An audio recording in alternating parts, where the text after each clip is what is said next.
Catherine Bernardo update na supposedly done an outfit ni Catherine during Pilipinas Got Talent.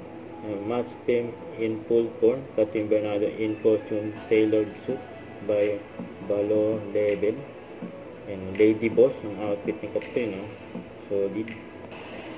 So ito pa, always and forever your most trusted Duratex endorsement nila Catherine Bernardo at Heart Evangelista. Yun sa post ng pang si Catherine. Yung sneak peek. Yan to, commercial nila Catherine sa Nadine. Yung exansel sa cream silk. Abangan na lang soon. At sa post ni Catherine Bernardo sa Instagram for TCL, with this weltering summer heat, I'm thankful for lazy days when I can just stay and keep fresh with TCL Fresh in 3.0. Ang ganda ni Catherine, ang ganda ng pose niya, masakit ngiping pose habang nakatigit.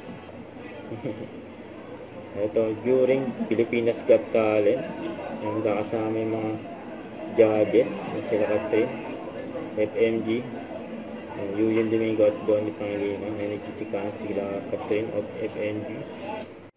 Don't forget to subscribe and click the notification bell for more updates. This is with Charlie Action Vlog. Stay tuned for more videos. See ya.